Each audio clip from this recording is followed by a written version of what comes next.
നമസ്കാരം. മലയാള സിനിമാ രംഗത്തെ പ്രമുഖ താരങ്ങളെ വിമർശിച്ച് ശ്രദ്ധ നേടിയ സംവിധായകനാണ് ശാന്തിവിള ദിനേശ്. സ്വന്തം യൂട്യൂബ് ചാനലിലൂടെ അദ്ദേഹം വെളിപ്പെടുത്താറുള്ള ചില കാര്യങ്ങൾ വൈറലായി മാറാറുണ്ട്. ചിലപ്പോഴൊക്കെ ശാന്തിവിള ദിനേശ് നടത്തിയ പ്രസ്താവനകൾ വിവാദമായി മാറുകയും ചെയ്തിരുന്നു. ശാന്തിവിള ദിനേശ് സംവിധാനം ചെയ്ത ചിത്രമാണ് ബംഗ്ലാവിൽ ഔദ. ലാൽ, ഭാവന, സാജൻ സൂര്യ തുടങ്ങിയ താരങ്ങളാണ് ചലച്ചിത്രത്തിൽ അഭിനയിച്ചത്. 2005 പുറത്തിറങ്ങിയ ചിത്രം വലിയ പരാജയവുമായിരുന്നു. ബംഗ്ലാവിൽ ഔദ എന്ന സിനിമ ചെയ്യുന്ന സമയത്ത് നടന്മാരായ ജഗതിയും ഇന്ദ്രൻസും തന്നെ ഒരുപാട് ബുദ്ധിമുട്ടിച്ചിരുന്നുവെന്ന് വെളിപ്പെടുത്തുകയാണ് ഇപ്പോൾ സംവിധായകനായ ശാന്തിവിള ദിനേശ്. മലയാള സിനിമ മുഴുവൻ പാവത്താൻ എന്ന് കരുതുന്ന ഇന്ദ്രൻസ് കുബുദ്ധിക്കാരനാണെന്നും ശാന്തിവിള ദിനേശ് ആരോപിച്ചു. തന്റെ യൂട്യൂബ് ചാനലിലൂടെയാണ് അന്ന് നടന്ന സംഭവങ്ങൾ ശാന്തിവിള പങ്കുവച്ചത്. അദ്ദേഹത്തിന്റെ വാക്കുകൾ ഇങ്ങനെ: വെറും 76 ലക്ഷം രൂപയ്ക്കാണ് ഞാൻ എന്റെ ബംഗ്ലാവിൽ ഔദ ഫസ്റ്റ് പ്രിന്റ് ആക്കിയത്. അന്നത്തെ ചിലവിന് പ്രൊഡക്ഷൻ മാനേജർ ഒരു ലിസ്റ്റുമായി വരും. ആ ദിവസം 2.5 ലക്ഷം രൂപയുടെ ചിലവ് സെറ്റിലുണ്ടെങ്കിൽ 5 ലക്ഷത്തിന്റെ ലിസ്റ്റ് തരും. ഫസ്റ്റ് കോപ്പി 70 ലക്ഷത്തിന് തീർക്കേണ്ട സിനിമയാണ് ബംഗ്ലാവിൽ ഔദ. ദിവസവും 5 ലക്ഷത്തിന്റെ ലിസ്റ്റ് തന്നാൽ 30 ദിവസം ചിത്രീകരിക്കാൻ തന്നെ 1.5 കോടി രൂപ വേണം. ഞാൻ അനുഭവിച്ച ടെൻഷൻ ഇപ്പോഴും എന്റെ മനസ്സിൽ നിന്ന് മാറിയിട്ടില്ല. അത്ഭുത ദ്വീപ് എന്ന് പറഞ്ഞ ഒരു പടം വന്നിരുന്നല്ലോ. ആ സിനിമയുടെ ക്ലൈമാക്സ് ചിത്രീകരിക്കാൻ അതിന്റെ സംവിധായകൻ ഒരു 4 ദിവസം ജഗതിയെ വിട്ടുകൊടുക്കാനായിട്ട് എന്നോട് ഫോണിലൂടെ കെഞ്ചി. കർണാടകയിൽ നിന്നാണ് വിളിക്കുന്നത്. കർണാടകയിൽ എവിടെയോ ഒരു കടലിലാണ് സെറ്റ് ഇട്ടിരിക്കുന്നത്. 2 ദിവസം, ഒരു ദിവസം അങ്ങോട്ട് വരാനും ഒരു ദിവസം ഇങ്ങോട്ട് വരാനും, പിന്നെ ഒരു 2 ദിവസം ചിത്രീകരിക്കാൻ. അങ്ങനെ നീ എനിക്കൊരു 4 ദിവസം വിട്ടു തന്നാൽ എൻ്റെ ഈ പടം തീരുമെന്ന് ഞാൻ ജഗതി വിട്ടുകൊടുത്തു. ജഗതി പറഞ്ഞാണ് എന്നെ വിളിപ്പിക്കുന്നത്. പുള്ളി പക്ഷേ പറഞ്ഞത്, നിന്റെ റിസ്കിൽ നീ വിടുന്നു, നിന്നോട് ഞാൻ ഡേറ്റ് ചോദിച്ചിട്ടില്ലെന്ന്. ജഗതി പോകുന്നു എന്നറിഞ്ഞപ്പോൾ ഞാനും പോകും എന്നായി ഇന്ദ്രൻസ്. അയാൾ വാശി പിടിച്ചു. ജഗതിയും ഞാനും കോമ്പിനേഷൻ സീനാണ്, അമ്പിളിച്ചേട്ടൻ പോയാൽ ഞാനും പോകുമെന്ന്. നിങ്ങൾ ഇതുവരെ ഡേറ്റ് ചോദിച്ചിട്ടില്ലല്ലോ എന്ന് ചോദിച്ചപ്പോൾ അമ്പിളിച്ചേട്ടൻ പോകുന്നുണ്ടെങ്കിൽ അല്ലേ ഞാനും പോകേണ്ടതുള്ളൂ എന്നായി. കൗശലം ആലോചിച്ച് നോക്കൂ. മലയാള സിനിമ മുഴുവൻ പാവത്താൻ എന്ന് കരുതുന്ന ഇന്ദ്രൻസിന്റെ കുബുദ്ധി നിങ്ങൾ ആലോചിച്ച് നോക്കൂ. അയാൾ ഡേറ്റ് ചോദിക്കുന്നില്ല. ജഗതിയെ ഞാൻ വിടൂല എന്നാണ് പുള്ളി കരുതിയത്. ജഗതിയെ വിടുകയാണെങ്കിൽ ഞാനും പോകും, എനിക്ക് വേണ്ടി നിങ്ങൾ വിടേണ്ട എന്നുള്ളതാണ് പുള്ളിയുടെ ആറ്റിറ്റ്യൂഡ്. വിടുമ്പോൾ ജഗതിയെ മാത്രം വിട്ടാൽ പോരാ, ഇന്ദ്രൻസിനെ കൂടെ വിടണം എന്നുള്ള കാര്യം അത്ഭുതദ്വീപിന്റെ സംവിധായകൻ മറച്ചുവെച്ചു. അതൊക്കെ ഒരു കളിയാണ്. ജഗതിയെ വിടില്ല, അപ്പോൾ ഞാനും പോകണ്ടല്ലോ എന്നായിരുന്നു ഇന്ദ്രൻസ് ഉറപ്പിച്ചത്. ജഗതിയെ ഞാൻ വിട്ടു, അപ്പോൾ എനിക്കും പോകണമെന്നായിരുന്നു ഇന്ദ്രൻസ്. 6 ദിവസം കഴിഞ്ഞിട്ടും മറ്റവൻ ജഗതിയെ വിട്ടില്ല. തീരുന്നില്ലത്രേ വാക്കും പ്രവൃത്തിയും ചേരാത്ത മര്യാദ. സെൽഫോൺ ഇല്ലാത്ത ജഗതിയെ ഞാൻ വിളിച്ചു. അവിടുത്തെ എക്സിക്യൂട്ടീവിനെ വിളിച്ചിട്ട് ജഗതിക്ക് ഒന്ന് ഫോൺ കൊടുക്കാൻ പറഞ്ഞു. അമ്പിളിച്ചേട്ടാ, നാളെ രാവിലെ നേരം വെളുക്കുമ്പോൾ എന്റെ സെറ്റിൽ താങ്കൾ ഇല്ലെങ്കിൽ എനിക്ക് നിങ്ങൾ 100 രൂപ പത്രത്തിൽ എഗ്രിമെന്റ് എഴുതി തന്നതാണ്. താങ്കൾ എന്നെ വഞ്ചിച്ച് അത്ഭുതദ്വീപ് ഉണ്ടാക്കാൻ പോയ കാരണത്താൽ നിങ്ങളെ ഞാൻ 6 മാസം ചുരുങ്ങിയത് ക്യാമറയ്ക്ക് മുന്നിൽ നിൽക്കാൻ പറ്റാത്ത കളി ഞാൻ കളിക്കും എന്നോട് ചോദിക്കാതെയാണ് നിങ്ങൾ മുങ്ങിയത്. അമ്പിളിച്ചേട്ടൻ വെട്ടിലായി. പ്രൊഡ്യൂസേഴ്സ് അസോസിയേഷന്റെ അന്നത്തെ നേതാവ് നമ്മുടെ സിയാദ് കോക്കറാണ്. ഞാൻ അദ്ദേഹത്തെ വിളിച്ചു, എന്റെ വിഷമങ്ങളെല്ലാം പറഞ്ഞു. ഒരു പരാതി എഴുതി ഇങ്ങോട്ട് കൊടുക്കാൻ പറഞ്ഞു. ഞാൻ സിബി സാറിനെ വിളിച്ചു, കാര്യം പറഞ്ഞു. അദ്ദേഹം പരാതി നൽകാൻ പറഞ്ഞു. പിറ്റേന്ന് രാവിലെ എന്റെ വാതിലിൽ മുട്ടുന്നത് ജഗതി ചേട്ടനാണ്. വാതിൽ തുറന്നപ്പോൾ സുസ്മേരവദനായി അമ്പിളിച്ചേട്ടൻ പെട്ടിയും കിടക്കയും ഒക്കെ ആയിട്ട് നിൽക്കുകയാണ്. ഇന്ദ്രൻ സാലുവിൽ ഇറങ്ങി എന്ന് പറഞ്ഞു. ജഗതി പറയുക അവന്റെ പൈൽസ് കൂടി അത്രയെന്ന്. ഇന്ദ്രൻസിനെ തിരക്കേണ്ട എന്ന് ഞാൻ ചട്ടം കിട്ടി. ഇന്ദ്രൻസിന്റെ അളിയൻ ഇന്ദ്രൻസ് ജയനാണ് എന്റെ പടത്തിന്റെ കോസ്റ്റ്യൂമർ.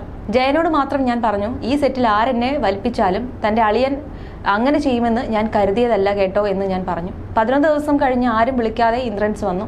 കാണുന്നവർക്ക് തോന്നുമോ ഇയാൾ ഇങ്ങനെ ഉള്ളവനാണെന്ന്? ആദ്യത്തെ സിനിമയിൽ എന്നെ ഇങ്ങനെ അയാൾ ചതിക്കുമോ എന്നാണ് ശാന്തിവിള ദിനേശ് ചോദിച്ചത്. അതേസമയം നേരത്തെയും അദ്ദേഹം ഈ സിനിമയെക്കുറിച്ച് സംസാരിച്ചിട്ടുണ്ട്. ചിത്രത്തെക്കുറിച്ച് സംസാരിക്കുന്ന ശാന്തിവിളയുടെ വീഡിയോയും ശ്രദ്ധ നേടിയിരുന്നു.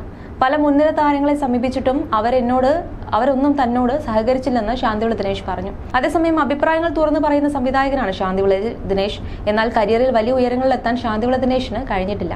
51കാരനായി ഇദ്ദേഹം കരിയറിൽ ഇതുവരെ ഒരൊറ്റ സിനിമ മാത്രമാണ് സംവിധാനം ചെയ്തത്. ബംഗ്ലാവിൽ ഔദ എന്ന ഈ സിനിമ 2005 പുറത്തിറങ്ങിയത്. പ്രഗത്ഭരായ സംവിധായകരുടെ സിനിമകൾ സഹസംവിധായകനായി ശാന്തിവിള ദിനേശ് പ്രവർത്തിച്ചിട്ടുണ്ട്. സീരിയലുകളും സംവിധാനം ചെയ്തു. എന്നാൽ എന്തുകൊണ്ടോ സിനിമാ രംഗത്ത് വളരാൻ ശാന്തിവിള ദിനേശിനായില്ല. സംവിധാനം ചെയ്ത ഒരേയൊരു സിനിമ പരാജയപ്പെടുകയും ചെയ്തു. നടൻ ലാലാണ് ചിത്രത്തിൽ പ്രധാന വേഷം ചെയ്തത്. സാജൻ സൂര്യ, ഭാവന, കൽപ്പന തുടങ്ങിയവരും ബംഗ്ലാവിൽ ഔദയിൽ വേഷമിട്ടിരുന്നു. സാജൻ സൂര്യ ചെയ്ത റോളിലേക്ക് മലയാളത്തിലെ മുൻനിര നായക നടന്മാരെ ശാന്തിവിള ദിനേശ് പരിഗണിച്ചിരുന്നു. എന്നാൽ ഇവരെല്ലാം ഈ സിനിമ നിരസിച്ചു. ഒരിക്കൽ ഇതേക്കുറിച്ച് ശാന്തിവിള ദിനേശ് പറഞ്ഞ വാക്കുകളും വീണ്ടും ശ്രദ്ധ നേടുന്നുണ്ട്. ജയസൂര്യയെ ബംഗ്ലാവിൽ ഔദയിൽ നായകനാക്കാൻ ശ്രമിച്ചെങ്കിലും നടന്നില്ലെന്ന് ശാന്തിവിള ദിനേശ് തുറന്നു പറഞ്ഞു. 74 സീനിൽ ഡബിൾ റോൾ ചെയ്യുന്ന ലാൽ ഉള്ളപ്പോൾ എനിക്കൊന്നും ചെയ്യാനുണ്ടാകില്ലെന്ന് ജയസൂര്യ എന്നോട് പറഞ്ഞു. അനിയ, കൃഷ്ണ എന്ന പടത്തിൽ മുഴുനീളമുള്ളത് മമ്മൂട്ടിയാണ്. പക്ഷേ 4 സീനിലെ രതീഷ് ഉള്ളൂ. കയ്യടി മുഴുവൻ അയാളാണ് കൊണ്ടുപോയത്. നിനക്ക് മിടുക്കുണ്ടെങ്കിൽ നീ നിൽക്കുക. കാരണം ഇതിൽ 2 ഫൈറ്റുണ്ട്, 2ലും നീയുണ്ട്, 2 പാട്ടിലും നീയുണ്ട്, 69 സീനിലും നീയുണ്ട്. ലാൽ ഡബിൾ റോൾ ചെയ്യുമ്പോൾ നിനക്ക് സ്കോർ ചെയ്യാൻ പറ്റില്ലെങ്കിൽ അത് പറ എന്ന് ഞാൻ മറുപടി നൽകി. നമുക്ക് അടുത്തൊരു പ്രൊജക്ട് ചെയ്യാമെന്ന് പറഞ്ഞ് ജയസൂര്യ വിട്ടു. കുഞ്ചാക്കോ ബോബനെ കണ്ടു, നടനും വിട്ടു. ഒരുപാട് പേർ സിനിമ നിരസിച്ചു.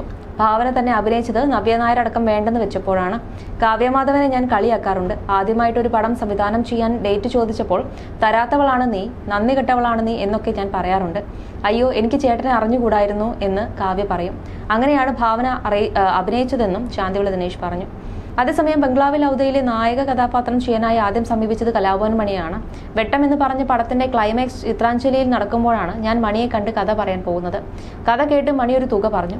അന്ന് മണി വാങ്ങിക്കുന്ന എമൗണ്ട് അല്ല, എന്നിട്ട് പോലും ഞാനത് കമ്മിറ്റ് ചെയ്തു. ഡബിൾ റോൾ അയാൾക്ക് ഭയങ്കര ഇഷ്ടപ്പെട്ടു.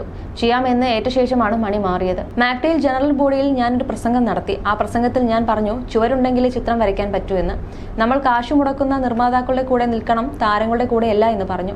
ഈ പ്രസംഗം ഷാജി കൈലാസ് ലൈവിൽ ബോംബെയിലുള്ള മണിക്ക് കേൾപ്പിച്ചു കൊടുത്തുകൊണ്ടിരിക്കുകയാണ്. പക്ഷേ ഷാജി പാര വെച്ചു എന്ന് ഞാൻ പറയില്ല. കാരണം പ്രസംഗം കഴിഞ്ഞപ്പോൾ ആ ഫോൺ കൊണ്ടുവന്ന് എനിക്ക് തന്നു. ഫോൺ എടുത്തപ്പോൾ മണി ലൈനിലുണ്ട്. ഞാൻ എടുക്കുമ്പോൾ അയാൾ എന്നോട് ചോദിക്കുകയാണ്, താരങ്ങൾക്ക് ഒരു വിലയും ഇല്ല എന്നൊക്കെ നിങ്ങൾ സംസാരിക്കുന്നു. സുരേഷ് ഗോപിച്ചേട്ടൻ ആശുപത്രിയിൽ കിടന്നപ്പോൾ ഒന്ന് കാറിൽ യാത്ര ചെയ്ത പരിചയം വെച്ചാണ് ഞാൻ നിങ്ങൾക്ക് ഡേറ്റ് തന്നത് എന്ന്. ഞാൻ പറഞ്ഞു, വെരി സോറി, നിങ്ങൾ എനിക്ക് ഡേറ്റ് തന്നത് ഞാൻ ഒരു കഥ നിങ്ങളോട് പറഞ്ഞപ്പോൾ നിങ്ങൾക്ക് ഇഷ്ടപ്പെട്ടു. നിങ്ങൾ ഇതുവരെ വാങ്ങാത്ത ഒരു എമൗണ്ട് ചോദിച്ചപ്പോൾ ഞാൻ തരാമെന്ന് പറഞ്ഞു. അതാണ് ഗിവ് ആൻഡ് ടേക്ക് എന്ന് സിനിമയിൽ പറയുന്നത്, അല്ലാതെ നിങ്ങൾ എനിക്ക് തന്ന ഔദാര്യമല്ല. മണി അതങ്ങനെ പറയണ്ട എന്ന്. ഞാനൊന്ന് ആലോചിക്കട്ടെ, നാളെ വൈകുന്നേരം ഞാൻ ഹൈദരാബാദിൽ നിന്ന് ചാലക്കുടി എത്തും, മറ്റന്നാൾ കാലത്ത് വിളിക്കും എന്ന് പറഞ്ഞ് മണി ഫോൺ വെച്ചു. എന്നാൽ രാത്രി ആലോചിച്ച് ഞാൻ തീരുമാനിച്ചു, ഈ സിനിമയിൽ മണി വേണ്ടെന്ന്. രാവിലെ എഴുന്നേറ്റ് ലാലിനെ വിളിച്ച് കാണണമെന്ന് പറഞ്ഞു. കാര്യം ഞാൻ പറഞ്ഞു. അദ്ദേഹം പറഞ്ഞു, ഞാൻ സിനിമയിൽ വന്നിട്ടേ ഉള്ളൂ, ഞാൻ ഇതുപോലുള്ള ഒരു ക്യാരക്ടറും ഒന്നും ചെയ്യാറായിട്ടില്ല, അതുകൊണ്ട് നീ മണിയുമായിട്ട് കോംപ്രമൈസ് ചെയ്യൂവെന്ന്. എന്നാൽ താങ്കളില്ലെങ്കിൽ ഞാൻ ഈ സിനിമ ചെയ്യില്ലെന്ന് ഞാൻ പറഞ്ഞു. അങ്ങനെയാണെങ്കിൽ ഞാൻ ചെയ്യാമെന്ന് പറഞ്ഞാണ് പുള്ളി ചെയ്യുന്നത്. പുള്ളി തന്നെ എന്നോട് പറഞ്ഞു, ദിനേശ, ഇത് ഓടൂല എന്നെ വെച്ച് എന്ന്. കാരണം ഒന്നാമത് പടം തുടങ്ങി 3ാമത്തെ സീനിൽ അയാൾ പ്രേതമാവുകയാണ്. എടുത്തു വളർത്തുന്ന പയ്യന്റെ വേഷം നല്ല ആരെങ്കിലും വെക്കാൻ പറഞ്ഞു. ഞാൻ അങ്ങനെ ഇന്ദ്രജിത്തിനെ കണ്ടു, കുഞ്ചാക്കോ ബോബനെ കണ്ടു, ജയസൂര്യയെ കണ്ടു. എന്തിനു പറയുന്നു, ഒരു വകയ്ക്കും ചുക്കിനും ചുണ്ണാമ്പിനും കൊള്ളാത്ത ആ കൃഷ്ണ എന്ന് പറഞ്ഞ നടനെ വരെ കണ്ടു. അവന്റെ അഡ്വാൻസ് വരെ കൊടുത്തു. എന്നിട്ട് അവൻ അവസാനം മാറിക്കളഞ്ഞു. ഭാവന തന്നെ അഭിനയിച്ചത് നവ്യ നായർ അടക്കം ഞാൻ സമീപിച്ചതിന് ശേഷമാണ്. ഞാൻ ഇപ്പോഴും കാവ്യമാധവനെ അക്കാര്യത്തിൽ കളിയാക്കാറുമുണ്ട്.